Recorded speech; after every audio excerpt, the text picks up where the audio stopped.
మీకందరికీ నా ప్రేమ వందనములు. దేవుని పరిశుద్ధ గ్రంథములో నుంచి లూకా రాసిన సువార్త 19వ అధ్యాయం మొదటి నుంచి కొన్ని వచనాలు మనము చదువుకుందాం. గమనించండి.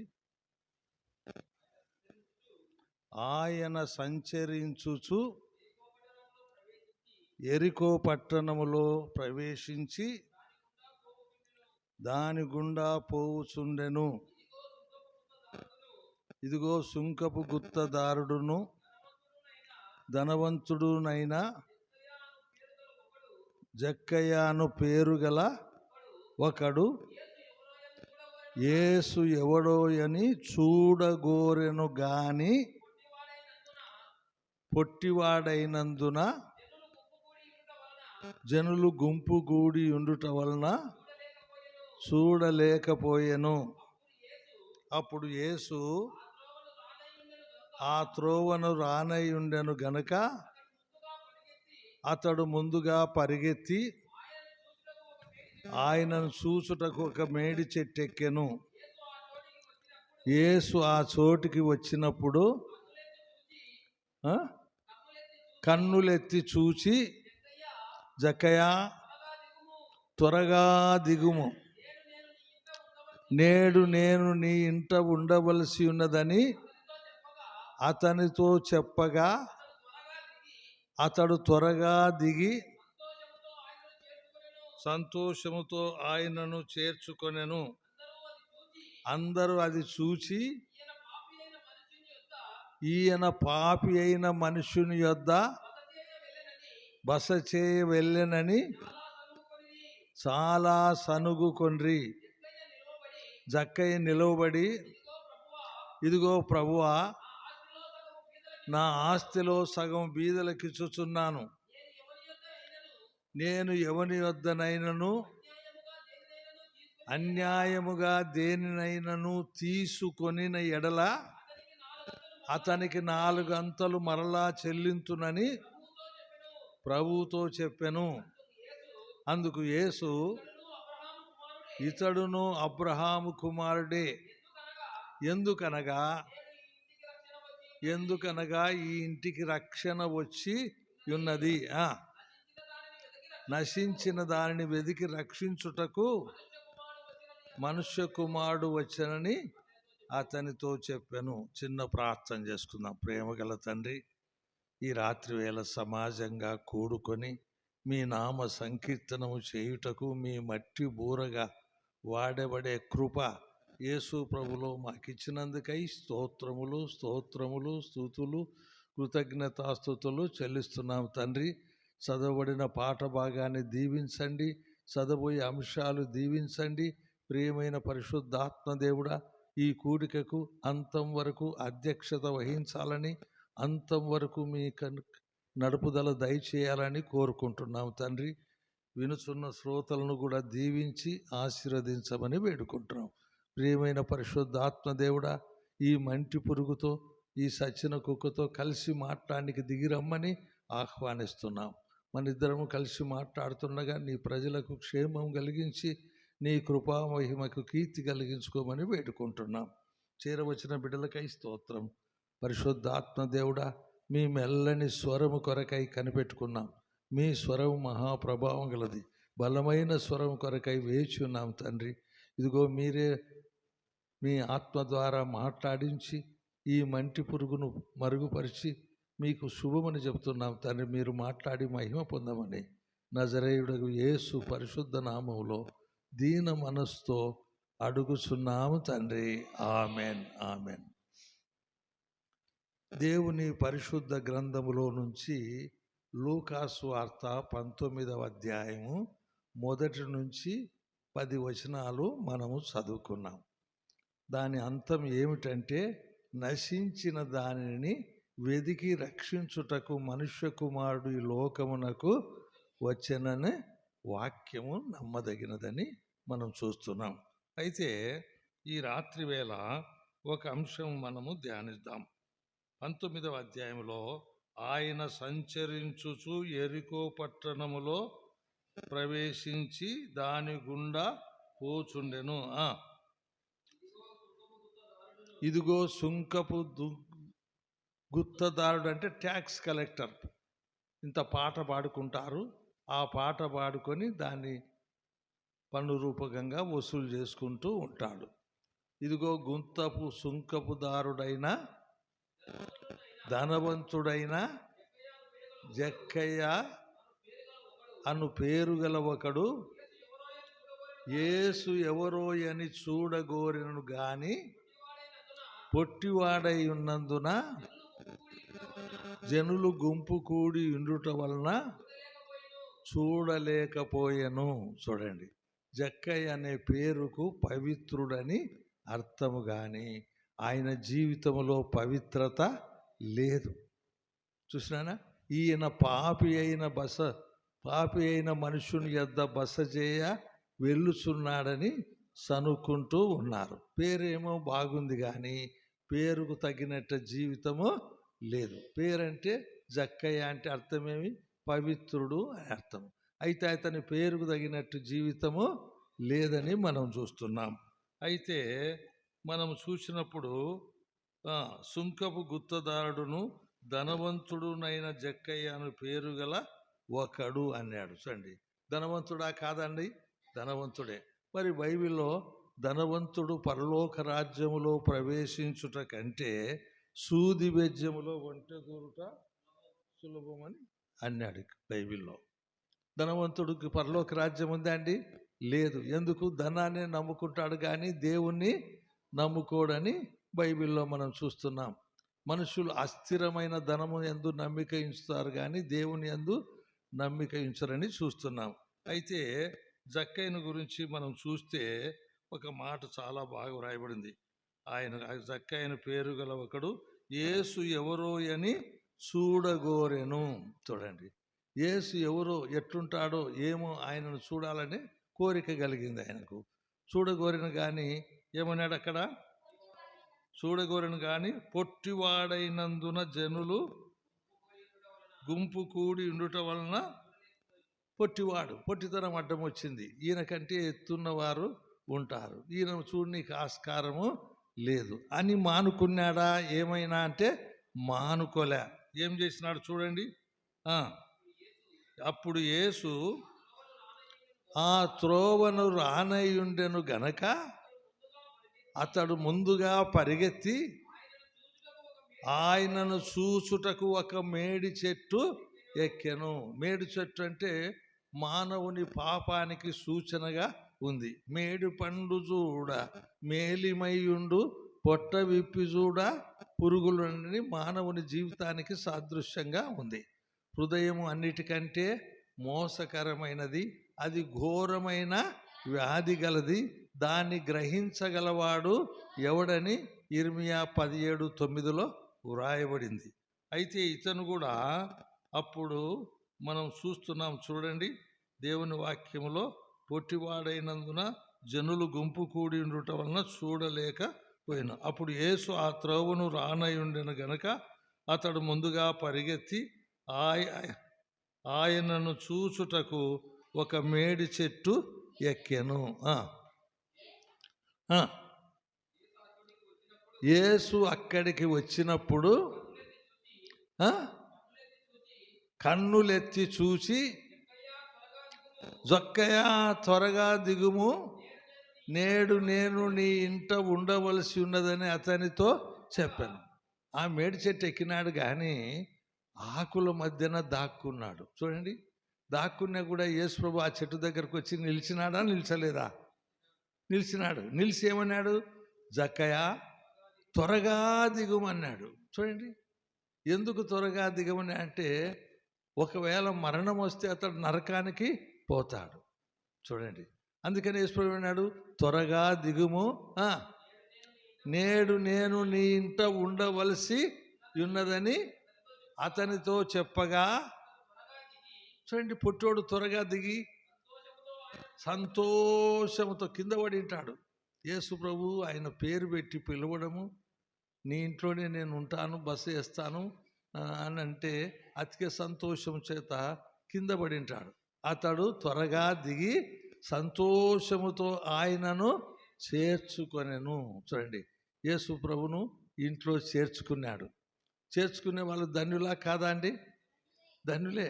మార్తా మరియలు కూడా యేసు ప్రభువును చేర్చుకున్నారా లేదా? చూడండి, 2వ రాజుల గ్రంథంలో 4వ అధ్యాయం 8వ వచనములో గనురాలైన సునేమియురాలు కూడా ఎలీషాను చేర్చుకొని మేలు పొందిందా, పొందలేదా? పొందిందని బైబిల్లో మనము చూస్తున్నాం. జాగ్రత్తగా గమనిస్తే ఇతడు కూడా యేసు ప్రభువును చేర్చుకున్నాడు. చేర్చుకున్న తర్వాత ఏం జరిగిందో చూడండి. అందరూ అది చూచి, చూడండి, జక్కయ్యకి ఏం పేరుంది? మంచివాడు కాదని. ఎందుకంటే అన్యాయంగా డబ్బులు వసూలు చేసి ధనవంతుడైనాడని ఏమన్నారు?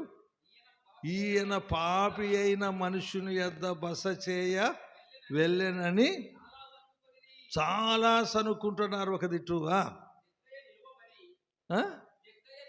జక్కయ్య నిలవబడి, ఇదిగో ప్రభువా, యేసు ప్రభుని ఏమని పిలుస్తున్నాడు? ఇదిగో ప్రభువా, నా ఆస్తిలో సగము బీదలకు ఇచ్చుచున్నాను.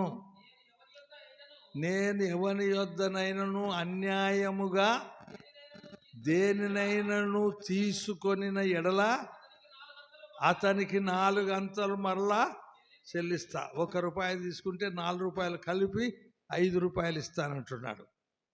ఇతను హృదయంలో కార్యం జరిగిందా, జరగలేదా? జరిగింది. ఇదిగో ప్రభువా, నా ఆస్తిలో సగము బీదలకు ఇస్తా. ఇంట్లోది బయటేస్తానంటున్నాడా లేదా? బాగా ఆలోచన చేయండి. అందరూ దాచిపెట్టుకుంటారు కదండి ఇంట్లోది. ఇతను ఏం చేస్తున్నాడు? ఇదిగో ప్రభువా, నా ఆస్తిలో సగము బీదలకు ఇస్తున్నానన్నాడు. చూడండి, ఇతడు ధనవంతుడా కాదా? ధనవంతుడే. ఎంత మంచి ధనవంతుడే. చూడండి, బంగారు ఉంటే సగం నాకు, సగం బీదలకు నాయన అంటాడు. బియ్యం కానీ, జొన్నలు కానీ ఏది ఉన్నా అంత ఆస్తిలో సగం బీదలకు అంటున్నాడు. మరి ఇది కార్యం జరిగిందా, జరగలేదంటే దేవుని కార్యము జరిగింది. జరిగితే కానీ ఆ కార్యము చేయలే. అందరూ ఇంట్లోకి సమకూర్చుంటారు కానీ ఇంట్లో నుండేది బీదలకు బయట వేస్తున్నాడంటే ఒక గొప్ప కార్యము జరిగింది. తన జీవితం అంతా సంపాదించడమని నేర్చుకున్నాడు. కానీ ఇప్పుడు యేసు ప్రభు తన ఇంట్లో అతిథిగా ఉండి ఆయన భోజనం చేస్తున్నప్పుడు ఆయన అన్నాడు, ప్రభువా, ఇదిగో నా ఆస్తిలో సగము బీదలకిచ్చుచున్నాను. మార్పు వచ్చిందా, రాలేదా? వచ్చిందా లేదా చెప్పండి. అందరూ లోపల వేసుకుంటారు. ఈయనేమంటున్నాడు? నేను బయట ఎదులుతాను అంటున్నాడు. చూడండి, దేవుని వాక్యంలో ప్రభువా, నా ఆస్తిలో సగము బీదలకిచ్చుచున్నాను అన్నాడు. అప్పుడు యేసు ప్రభు ఏమన్నాడు? అందుకు యేసు, ఇతడును అబ్రహాము కుమారుడే. అబ్రహాము విశ్వాసులకు తండ్రా కాదా? తండ్రి. చూడండి, ఇతడును అబ్రహాము కుమారుడే. ఎందుకనగా నేడు ఈ ఇంటికి ఏమొచ్చింది? రక్షణ వచ్చింది. చూడండి, ఇంటికి ఏమొచ్చింది? రక్షణ. ఇంట్లో ఎవరున్నారు? యేసు ప్రభు ఉన్నాడు. చూడండి, యేసు ప్రభువుకు ఆతిథ్యము చేస్తున్నాడు. నేడు ఇంటికి ఏమొచ్చింది? రక్షణ వచ్చింది అన్నాడు. రక్షణ అంటే ఎవరు? యేసు ప్రభువే. నీ రక్షణను నేను కన్నులారా సూచితనని సుమయోను అంటున్నాడా లేదా? లూకాసు వార్తలో ఉందా లేదండి?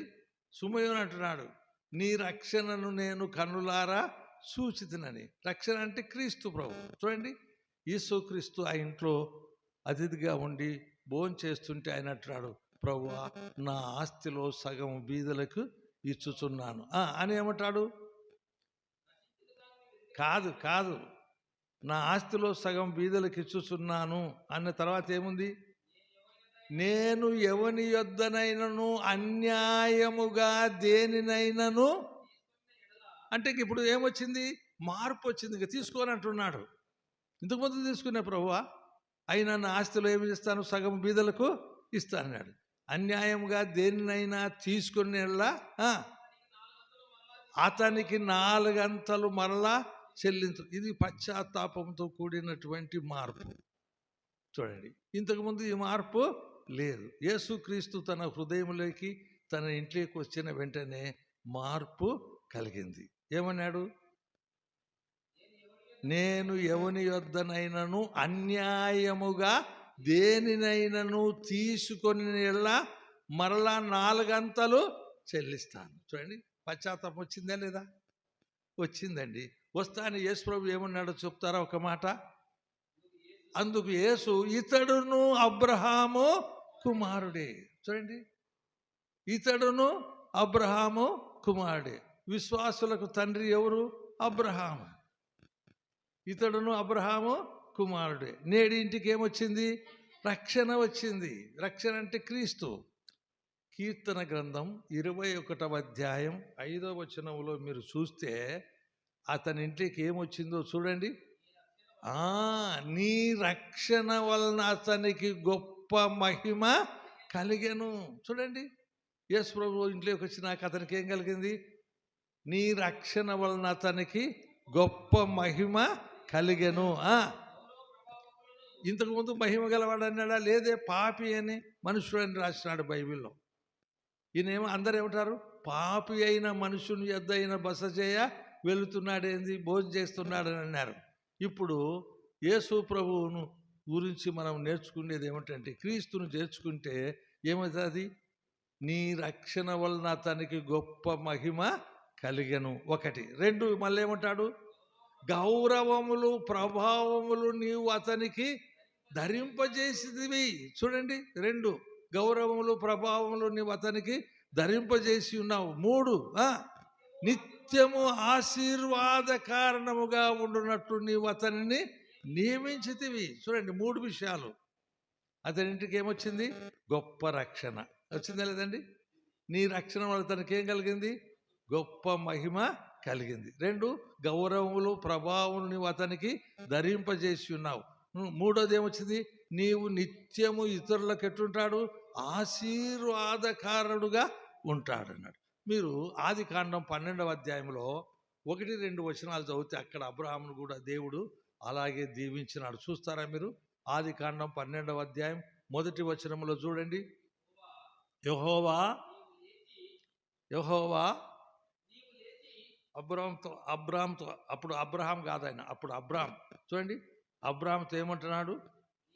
నీవు లేచి ఈ దేశము నుండి, నీ బంధువుల యొద్ద నుండి, నీ తండ్రి ఇంట నుండి బయలుదేరి నేను నీకు చూపించు దేశమునకు వెళ్ళుము. ఏం చేస్తాడంట? నిన్ను ఒక గొప్ప జనముగా చేసి, 2వదేమి? ఆశీర్వదించి నీ నామమును గొప్ప చేయుదును. నీవు ఇతరులకు ఎట్లాగుంటావు? ఆశీర్వాదకారకుడుగా ఉంటావు. చూడండి, నువ్వు ఆశీర్వాదకారకుడుగా ఉందువు. నిన్ను ఆశీర్వదించు వాడిని నేను ఆశీర్వదిస్తాను, నిన్ను దూషించు వానిని శపిస్తాను. ఇది రక్షణలో ఉన్న గొప్ప మహిమ. చూస్తారండి, నీ రక్షణ వలన అతనికి ఏం కలిగింది? గొప్ప మహిమ కలిగను. 2 గౌరవములు ప్రభావములు నీవు అతనికి ధరింపజేసి ఉన్నావు. 3 నిత్యము ఇతరులకు ఎట్టుంటాడు? ఆశీర్వాద కారణముగా ఉండునట్టు నేను అతన్ని దేవుడు నియమించినాడు. చూస్తున్నారండి, ఇప్పుడు జక్కయ్య ఎంత అంతస్తులోకి వచ్చినాడో మీరు ఆలోచన చేయండి. ఇంకొక మాట అన్నాడు అక్కడనే. ఏమన్నాడు చూస్తారా మీరు? నశించిన దానిని వెదికి రక్షించుటకు మనుష్య కుమారుడుగా ఈ లోకానికి వచ్చినాడు. యేసు ప్రభు ఈ లోకానికి ఎందుకు వచ్చినాడు చెప్పండి? నశించిన దాన్ని అంటే ఆత్మీయంగా మనిషి పతనమై పోయినాడు. ఆదాము కూడా తినవద్దన్న ఫలాలు తిన్నాక చెడిపోయినాడా బాగుపడినాడా? చెడిపోయినాడు. చూడండి, అతడు అతిక్రమించినాడా లేదా? దేవుని ఆజ్ఞను అతిక్రమించినాడు. చూడండి, అందుకే అతన్ని ఏదేను తోటలో నుంచి ఏం చేసినాడు? వెళ్ళగొట్టి ఒక ఖడ్గజ్వాలను కాయి పెట్టినాడు. చూడండి, అతడు దిగంబరైనాడా లేదా? దిగంబరైనాడు. అంజూరపు ఆకులతో కచ్చడాలు తయారు చేసుకున్నాడు. ఎండబెడుతుంటే రాలిపోతున్నాయా లేదా? పాపానికి వచ్చే జీతము రెండవ మరణం. చూడండి, ఆ మరణము నుండి మరలా ఆయనే తప్పించినాడు. కొన్ని జంతువులను వధించి చర్మపు చొక్కాయలు వేయించినాడా? వేయించలేదండి, వేయించినాడు. దేవుడు కనికరం గలవాడు. ఆదాము పాపాన్ని క్షమించినాడని బైబిల్లో రాస్తున్నాడు. కాబట్టి ఇక్కడ కూడా జక్కయ్య ఇప్పుడు నీతిమంతుడైనాడా కాలేదా? అయినాడా లేదు చెప్పండి. ఏమన్నాడు చెప్పు. ఇతడును అబ్రహాము కుమారుడే. నేడు ఇంటికి ఏమొచ్చింది? రక్షణ వచ్చింది. చూడండి, నశించిన దానిని యేసు ప్రభు ఏం చేసినాడు? వెదికి రక్షించుటకు మనుష్య కుమారునిగా ఈ లోకానికి వచ్చినాడు. జక్కయ్య కూడా నశించిపోయినాడు. అయితే దేవుని మీద ఆశ కలిగి ఉండాడా లేదా? జక్కయ్య త్వరగా దిగమంటే దిగినాడా లేదా? సంతోషంతో చేర్చుకున్నాడా లేదా? చేర్చుకొని తన ఆస్తిలో సగం బీదలకు ఇచ్చినాడా లేదా? ఇచ్చినాడు. చూడండి, ఇదంతా ప్రభు చూసినాడా లేదా? ఎప్పుడైతే ఆ మాట అన్నాడో ప్రభు ఏమన్నాడు? ఇతడును అబ్రహాము కుమారుడే. ఎందుకు? నేడు ఇంటికి ఏమొచ్చింది? గొప్ప రక్షణ వచ్చింది. చూడండి ఎంత సంతోషం, ఎంత ఆనందమో మీరు చూడండి. యేసు ప్రభును చేర్చుకున్న వారు ధన్యులా కాదా? మార్తా మరియలు చేర్చుకున్నారా లేదా? చేర్చుకొని తమ్ముడు చనిపోతే బ్రతికించుకున్నారా లేదా?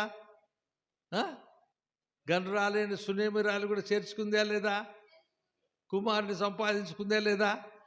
సంపాదించుకుంది. చూడండి, అందుకే చెప్తున్నాడు ఆయన ఏమంటా అంటే, నన్ను ఆయన జక్కయ్య సంతోషముగా యేసు ప్రభును చేర్చుకున్నాడు. చేర్చుకొని ఏమంటున్నాడు? ఇదిగో ప్రభువా, నా ఆస్తిలో సగము బీదలకు ఇచ్చుచున్నానన్నాడు. ఊరికైనా ఇంట్లోది బయటేస్తారా అండి ఈ రోజులలో? ఎవరు వేయరు. అయితే జక్కయ్యలో మార్పు వచ్చిందా లేదా? యేసు ప్రభు తన ఇంటికి వచ్చి ఆతిథ్యం పుచ్చుకుంటున్నాడు, తన హృదయంలో చేర్చుకున్నాడు. కాబట్టి అందుకే యేసు ప్రభుని గురించి, జక్కయ్యను గురించి ప్రభు ఏమన్నాడు? ఇతడును అబ్రహాము కుమారుడే. ఎందుకు? నేడి ఇంటికి చెప్పండి రక్షణ వచ్చింది. క్రీస్తు వచ్చినాడు. చూడండి, రక్షకుడు వచ్చినాడు.